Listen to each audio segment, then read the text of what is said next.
The silk robe slipped from her shoulders the moment he entered the penthouse suite, and Monica froze, not from shame, but from the way Kang Min-ho's eyes turned molten, dangerous, reverent all at once. "You are so beautiful," the mafia boss whispered, his voice a dark promise that made her heart slam against her ribs, because men like him didn't whisper. They commanded, they destroyed, and right now he looked like he wanted to do both to her world. She should run, should cover herself, but something in his obsidian gaze pinned her in place, something that felt like fate wrapping its fingers around her throat. Welcome to Afrokorea TV. Please like, share, and subscribe. Monica had been working in the Kang estate for 6 months, and she'd mastered the art of invisibility. Head down, voice soft, movements efficient. The other staff whispered about the boss, Kang Min-ho, youngest mafia lord in Seoul's underground, a man who'd inherited an empire at 25 and tripled it by 30. They said he never smiled. They said his enemies disappeared like smoke. They said he was beautiful and terrifying in equal measure. She'd seen him exactly 3 times. Once in the hallway, his sharp suit and sharper eyes cutting through her as if she were glass. Once in the kitchen, where he'd paused to watch her arrange flowers with a focus that made her hands shake. And once in the library, where she'd felt his gaze on her back for a full minute before he'd walked away without a word. Monica told herself she was grateful for the distance. Men like Kang Min-ho didn't notice women like her. Curvy, dark-skinned, foreign hired help. She was scenery. She was safe. Until tonight. The guest wing bathroom had a faulty lock. She'd reported it twice, but maintenance kept forgetting. Monica had checked 3 times that the floor was empty before starting her shower. The hot water felt like heaven after 10 hours of scrubbing marble and polishing silver. She let herself relax, let herself pretend she was somewhere else, someone else. She didn't hear the door open. Didn't realize she wasn't alone until she stepped out of the shower, water streaming down her bare skin, and reached for the towel. That's when she saw him.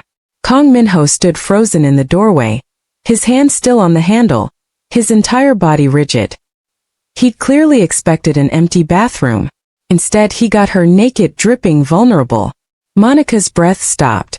Her hands flew to cover herself, but it was too late. His eyes had already swept over her once, twice, cataloging every curve, every line, every inch of brown skin glistening with water. She started, her voice breaking. "You are so beautiful." The words fell from his lips like he hadn't meant to say them, like they'd been torn from somewhere deep and desperate. His voice was rough, wrecked, reverent. His dark eyes burned with something she couldn't name. Hunger? Yes, but also shock, wonder, possession. Monica's heart hammered. She should scream. Should demand he leave. Should grab the towel and run. But she couldn't move. Couldn't breathe. Because Kang Min-ho was looking at her like she was the answer to a question he'd been asking his entire life. "Sir, the lock, it doesn't." She was babbling, grabbing the towel finally, wrapping it around herself with shaking hands. He took a step inside. Then another. His movements were slow, predatory, controlled. "Who hurt you?" His eyes had found the scars, faint marks on her shoulder, her hip, remnants of a life before Korea, before this job, before him. "No one. It's nothing. Please, you should go. Say my name." His voice was soft, dangerous. "Mr. Kang Min-ho." He was close enough now that she could smell his cologne, expensive and dark. Close enough that she had to tilt her head back to meet his eyes. "Say it." "Min-ho" came out as a whisper. Something in his expression cracked. He lifted one hand, stopped inches from her face, his fingers trembling. "I should leave. Yes. I should forget this happened. Yes. I should fire you and send you somewhere safe, somewhere far from me." His eyes dropped to her lips. "But I won't." Then he turned and walked out, leaving Monica trembling, confused, and inexplicably aching. The next morning everything changed. Monica arrived at the staff kitchen at dawn to find a package waiting on her usual chair. Inside was a phone, new, expensive, already programmed with one contact, Min-ho, and a note in sharp, elegant handwriting. "Keep this with you. Always." She stared at it, her pulse racing. This was wrong. Inappropriate. Dangerous. She should return it, should maintain the professional distance that kept her employed and alive in this world. But her fingers closed around the phone, and she slipped it into her pocket. That afternoon, she was dusting the second-floor gallery when she felt eyes on her. She turned to find Minho standing at the far end of the hallway, just watching. He didn't approach, didn't speak, just watched her with that same intense focus from the night before. When she met his gaze, he turned and walked away. It became a pattern. She'd feel him before she'd see him, that prickling awareness that made her skin heat and her breath catch. He never touched her, never spoke to her in front of others. But he was always there. In doorways, at the end of hallways, crossrooms, watching her with dark, hungry eyes that promised things she didn't dare imagine. A few days later, Monica was in the kitchen preparing tea when Lee Taemin, one of Minho's lieutenants, cornered her near the sink. He was handsome in a slick, dangerous way, and his smile made her uncomfortable. "You're the new one, right, Monica?" He leaned against the counter, blocking her exit. "Pretty name for a pretty girl. I need to take this upstairs." She tried to move past him. He shifted, staying in her way. "What's the rush? I just want to talk. Maybe get to know you better." His hand reached for her arm. It never made contact. Minho appeared like a shadow coming to life, his hand clamping around Taemin's wrist with enough force to make the other man gasp. "Touch her," Minho said quietly, his voice like ice over steel. "And I'll break every bone in your hand before I kill you." Taemin went white. "Boss, I didn't. I was just..." "Get out." Minho's eyes never left Monica. "And spread the word, she's off limits. Anyone who forgets that forgets they want to live." Taemin fled. Monica stood frozen, the tea tray trembling in her hands. Minho took it from her gently, set it on the counter, then cupped her face with both hands. The gesture was tender, possessive, devastating. "Did he hurt you?" She shook her head, unable to speak. "Good." His thumb stroked her cheekbones. "You're mine to protect now. Mine to keep safe. Mine." He said it like a vow, like a brand, like a promise that would burn them both. Then he released her and walked away, leaving her gasping for air. That evening, Monica found a dress laid out on her bed. Midnight blue silk, designer label, her exact size. No note this time, but she knew. She should refuse it, should maintain boundaries, should remember her place. Instead, she tried it on and stared at her reflection, barely recognizing the woman looking back.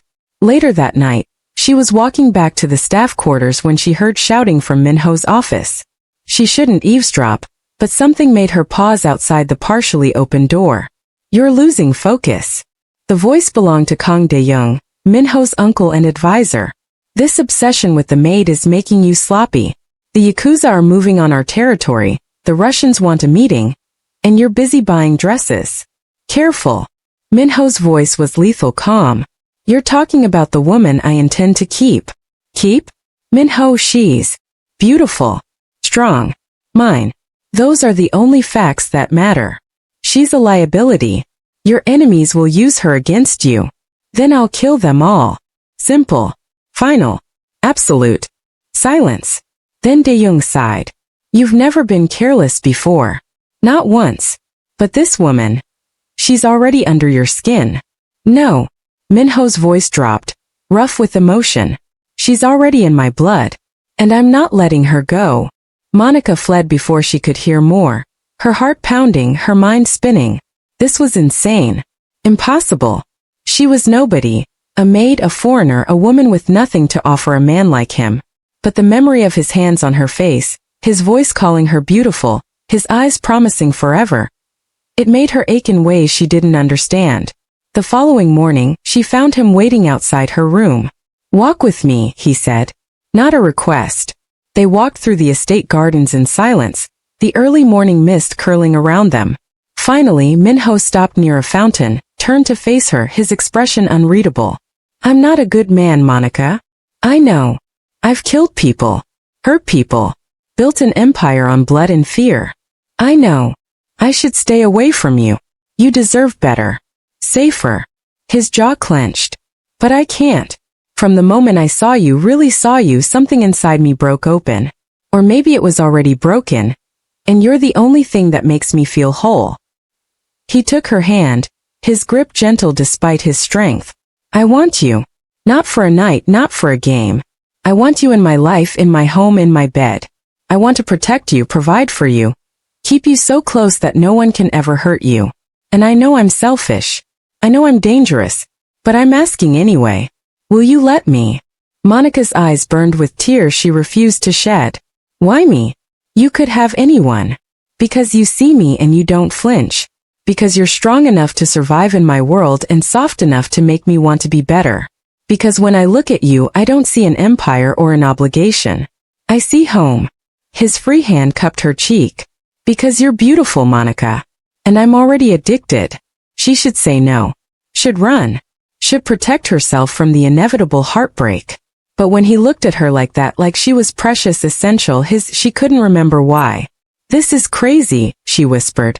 Probably. You're my boss. I'll change that. I'll change anything you want. I don't belong in your world. Then I'll remake my world around you. He leaned closer, his lips brushing her forehead. Give me a chance, Monica. Let me show you what it means to be mine. She closed her eyes, dizzy from his proximity, from the promise in his words. Okay. She felt him smile against her skin. Okay. Everything shifted after that morning. Minho didn't hide his claim on her anymore. He moved her from the staff quarters to a guest suite on the family wing. He had her join him for meals, insisted she attend social functions at his side, introduced her to his inner circle as someone important to me. The other staff gossiped, but one look from Minho silenced them. His men accepted her presence with varying degrees of surprise and wariness, but none dared disrespect her. Monica struggled with the transition. One day she was invisible, the next she was the Mafia Boss's. What? Girlfriend seemed too casual. Mistress too cold. Whatever she was, it came with security, luxury, attention, and a level of intensity that left her breathless. Minho was surprisingly gentle with her. He didn't push for physical intimacy despite the heat that sparked between them. Instead, he courted her slowly, deliberately, bringing her coffee in the morning, talking with her late into the night, showing her pieces of himself he claimed no one else had seen. He told her about his childhood, about inheriting the syndicate at 25 after his father's assassination, about the weight of protecting hundreds of families who depended on his strength. Sometimes I feel like I'm drowning, he admitted one night as they sat in his private study, her curled in an armchair and him on the floor by her feet, his head resting against her knee. Like I'm playing a role I never auditioned for. But with you, I can breathe. Monica's fingers found their way into his hair, soft and dark. You're not what I expected. Disappointed. Terrified. She smiled when he looked up at her. You're not scary because you're dangerous. You're scary because you make me want things I never thought I could have. He turned, kneeling between her legs, his hands settling on her thighs. Like what? Love. Safety. Home. Her voice broke. You. His eyes darkened. You already have me, Monica.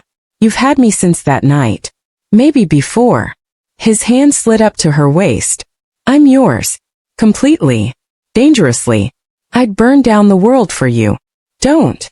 She touched his face, traced the sharp line of his jaw. I don't want the world. I just want you. Like this. Real. He surged up, capturing her mouth in a kiss that tasted like desperation and promise. Monica gasped against his lips, and he swallowed the sound, deepening the kiss until they were both shaking. His hands roamed her curves with reverence and barely leashed hunger. When he finally pulled back, they were both breathing hard. Monica. Not yet. She pressed her fingers to his lips. I want to. God, I want to. But I'm scared. Of me. Of this. Of losing you. Of not being enough. His expression went fierce. You are everything. And you're not losing me. Not ever. Not unless you send me away. He kissed her forehead, her cheeks, her trembling lips. I'll wait. A day, a week, a year. However long you need. But know this, I'm already yours. Nothing changes that. 2 weeks later, everything exploded. Monica was shopping with Jiwoo, Minho's cousin and the only woman in his inner circle, when 3 men surrounded them in an empty corridor. They moved fast, hands grabbing, voices threatening in rapid Korean. Monica understood enough to know they were Yakuza, that they knew who she was, that taking her would hurt Minho. Jiwoo fought like a demon, taking down one man before the second slammed her into a wall. Monica screamed, tried to run, but arms like iron bands wrapped around her. A cloth pressed over her mouth and nose. Chemical sweet. The world tilted. The last thing she heard was Jiwoo shouting Minho's name. She woke in darkness. Cold concrete under her cheek. The smell of rust and mildew. Pain throbbing through her skull. Monica pushed herself up slowly, blinking until shapes emerged from shadow. A warehouse. Empty except for a chair, a table, a single light bulb swinging overhead. And 3 men watching her with cold eyes. She's awake. The tallest one spoke in accented Korean. Call Tanaka. Tell him we have Kang's pet. Pet. The word made her stomach turn. But beneath the fear something else stirred, anger. She wasn't helpless. She'd survived worse than this before Minho, before Korea. She just had to stay calm, stay smart, stay alive until what? Until he found her? Until he tore apart the city looking for her? Yes, because that's exactly what he would do. The phone call was brief. Then the tall one smiled at her, cruel and satisfied. Your boyfriend is coming. Tanaka wants to meet him here. Wants to see the great Kang Minho beg. He crouched in front of her, grabbed her chin. Maybe we'll have some fun with you first. Make him listen while you scream. Monica spat in his face. The slap sent her sprawling. Pain exploded across her cheek. Blood filled her mouth. But she smiled through it, defiant even as tears burned her eyes. He's going to kill you, she whispered. All of you. We'll see. They didn't touch her after that, but the hours dragged by in terror. Monica's mind raced through scenarios, escape routes, weapons, anything she could use. But she was unarmed, outnumbered, and her body still felt sluggish from whatever they drugged her with. Then she heard it. Gunfire. Shouting. The unmistakable sound of violence erupting outside. Her captors tensed, reaching for weapons. The warehouse door exploded inward, and Minho walked through the smoke like an avenging angel. His suit was splattered with blood, not his. His eyes were black with rage. And behind him came a dozen of his men, armed and deadly. Monica. His voice cracked on her name. Here. I'm. One of the Yakuza grabbed her, pressing a gun to her temple. Don't move or she dies. Everything stopped. Minho froze mid-step, his weapon raised, his entire body vibrating with lethal focus. But his eyes found hers, and in them she saw terror. Real, raw, devastating terror. Let her go. His voice was eerily calm. And I'll give you a 10-second head start before I hunt you down and peel the skin from your bones. You're in no position. The shot came from nowhere. The man holding Monica jerked, the gun falling from his hand as he collapsed. Jiwoo stepped out from behind a crate, lowering a sniper rifle, her face bruised but fierce. Chaos erupted. Minho's men moved like a coordinated machine, taking down the remaining Yakuza in seconds. But Minho only had eyes for Monica. He crossed the warehouse in seconds, catching her as her legs gave out, crushing her against his chest. I've got you. I've got you. He was shaking, his hands frantically checking her for injuries, his lips pressing desperate kisses to her hair, her face, her hands. You're safe. You're okay. I'm here. Minho. She was crying now, clinging to him. I knew you'd come. I knew. Always. Fuck Monica, I thought. His voice broke. I thought I'd lost you. I thought they'd. He couldn't finish. Just held her tighter, as if he could fuse them together through sheer will. Later, back at the estate, after the doctor examined her and declared her bruised but intact, Minho didn't leave her side. He carried her to his private suite, not hers, his, and laid her gently on his bed. Then he knelt beside it, taking her hands, pressing them to his face. I failed you. No. I should have protected you better. Should have seen the threat. Should have. Minho, stop. Monica cupped his face, forcing him to meet her eyes. You saved me. You came for me. I'll always come for you. Always. He kissed her palms, her wrists, every inch of skin he could reach. But I can't lose you again. I can't survive it. Then don't let me go. Something in his expression shifted. The fear morphed into need, raw and desperate. Monica. I almost died today, she whispered. And all I could think was that I'd never told you. Never shown you. She pulled him up, pulled him closer. I love you. I'm terrified and I'm yours and I love you. He made a sound somewhere between a laugh and a sob. Say it again. I love you. Again. I love you, Minho. He kissed her and it was different from before. Desperate, claiming, worshipful. His hands framed her face like she was made of glass and steel all at once. Monica kissed him back with everything she had. All her fear, all her relief, all her love poured into the slide of lips and tongue. I love you, he breathed against her mouth. I love you so fucking much it terrifies me. You're my heart, Monica. My only vulnerability. My greatest strength. They moved together in the darkness, a tangle of hands and lips and whispered promises. When his fingers found the hem of her shirt, she didn't stop him. When she reached for his buttons, he helped her. Clothes fell away like armor they no longer needed. And when he laid her back against silk sheets, when he positioned himself above her with trembling reverence, when he whispered her name like a prayer. Are you sure? Yes. God, yes. Please. The rest was heat and feeling, emotion made physical. He was gentle even in his intensity, worshipping every curve, every sigh, every gasp. Monica felt herself fracture and reform in his arms, felt years of loneliness and fear burn away in the fire of his touch. And when they finally moved together in perfect rhythm, when pleasure crested and broke over them both, she understood. This wasn't just physical. This was soul deep, permanent. Afterward he held her close, his face buried in her neck, his breathing slowly settling. Don't leave, he whispered. Stay. Here. With me. Always. Always, she promised. She fell asleep wrapped in his arms, safer than she'd ever felt. Monica woke to find Minho gone, but the sheets still held his warmth. Sunlight streamed through floor-to-ceiling windows, and for a moment she felt disoriented. This room, this bed, this life. Then memory flooded back. The kidnapping, the rescue, the confession, the night that changed everything. She touched her lips, still tender from his kisses, and heat flooded her cheeks. The door opened. Minho entered carrying a tray, still shirtless, his hair mussed from sleep in her fingers. He looked younger like this, less like a feared mafia boss and more like the man who'd whispered promises against her skin. You're awake. He set the tray on the nightstand, coffee, fruit, pastries. How do you feel? Sore. Happy. She pulled the sheet higher, suddenly shy. You. He sat on the bed's edge, his hand finding hers.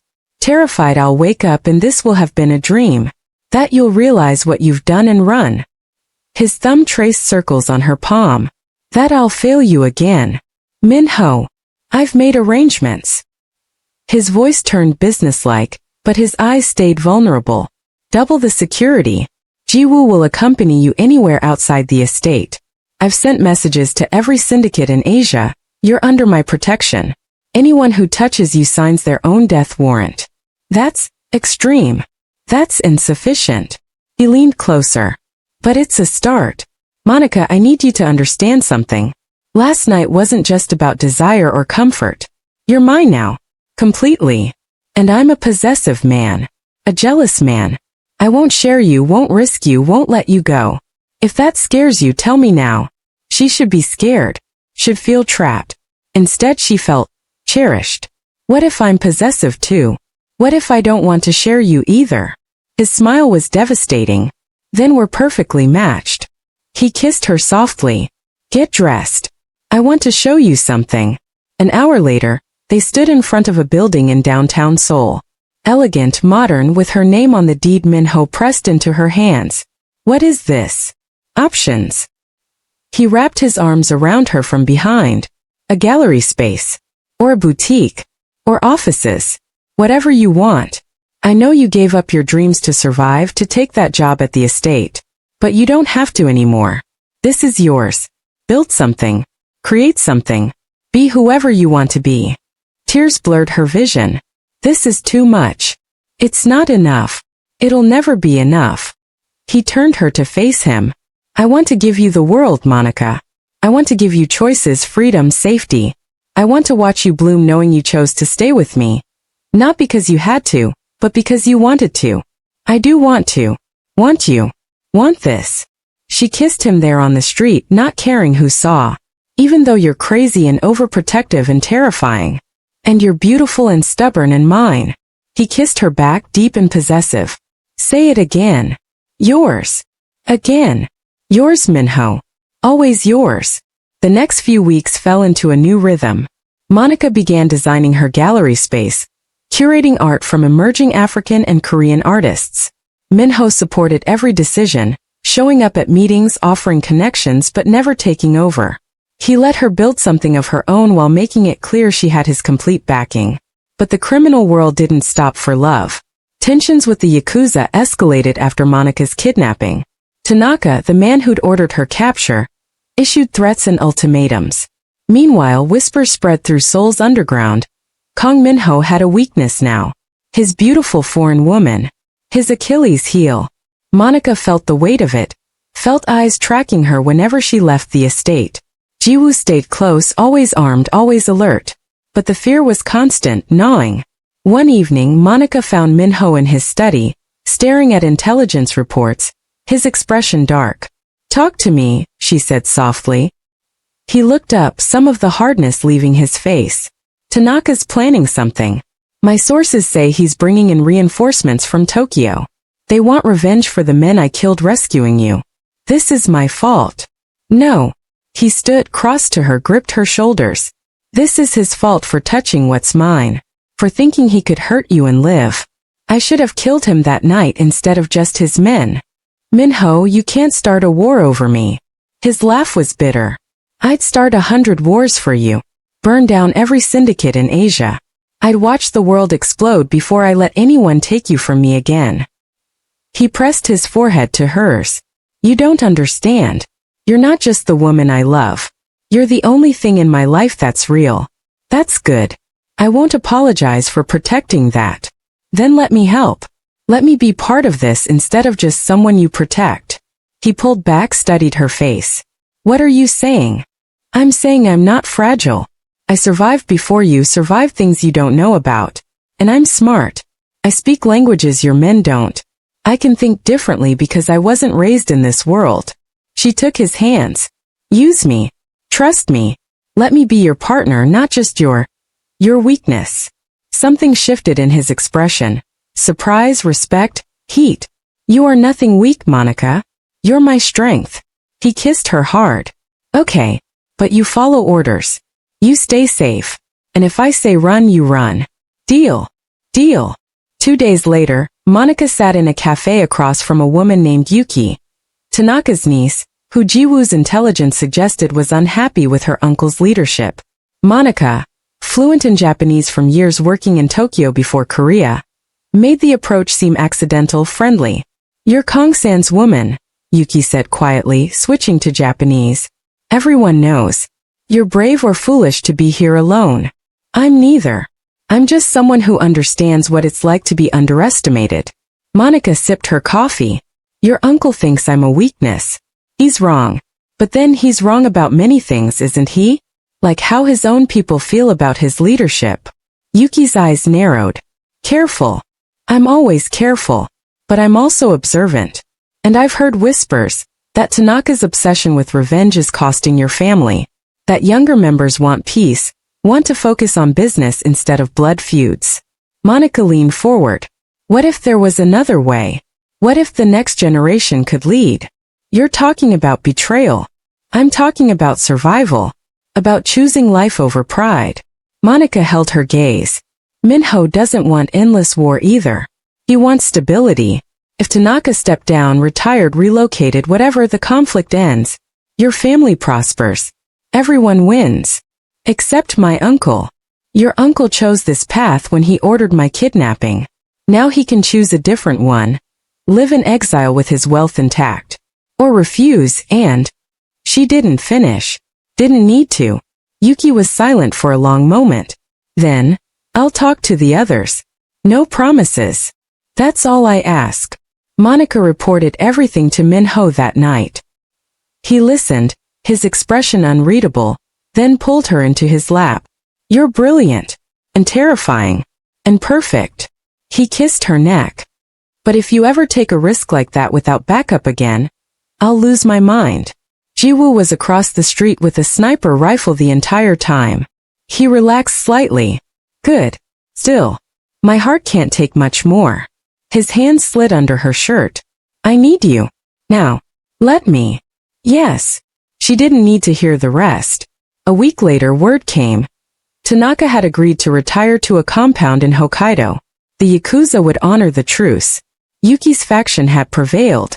The threat was over. Minho threw a celebration at the estate.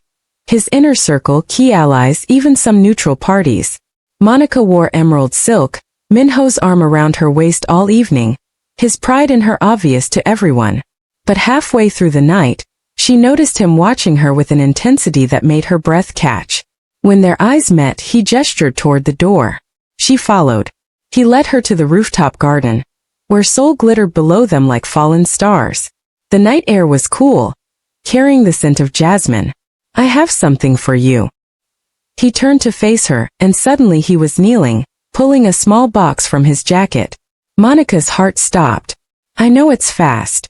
I know people will say it's crazy, but I've never been more certain of anything in my life. He opened the box, revealing a ring. A black diamond surrounded by smaller white ones, unique and stunning. I don't just want you in my life, Monica. I want you legally, permanently, irrevocably. I want to wake up to you every morning and fall asleep with you every night.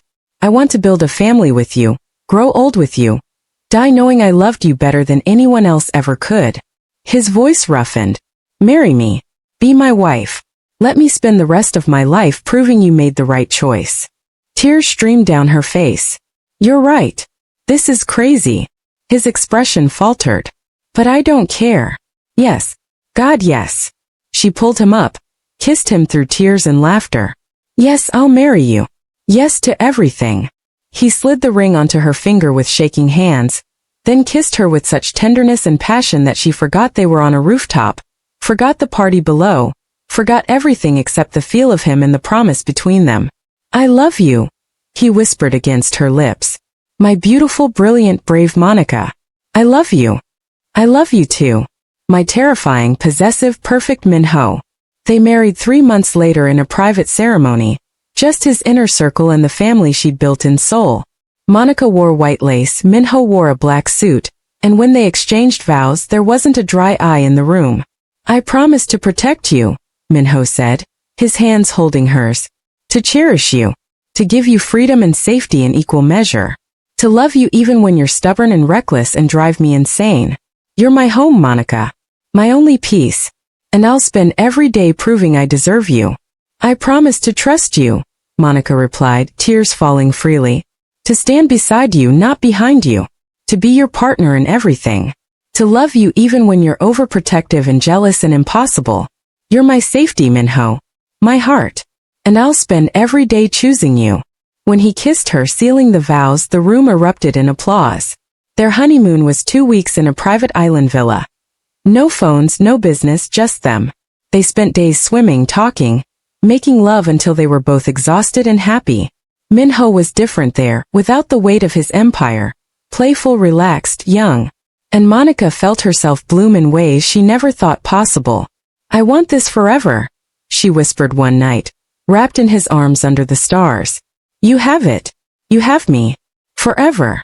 He kissed her temple. Though I should warn you, I want kids. Lots of them. Little girls with your smile. Boys with your stubborn streak.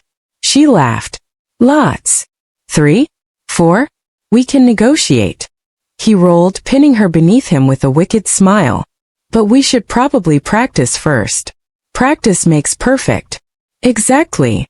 6 months later, Monica stood in front of the bathroom mirror, staring at the positive pregnancy test with shaking hands. Joy, terror, wonder, all of it crashed over her at once.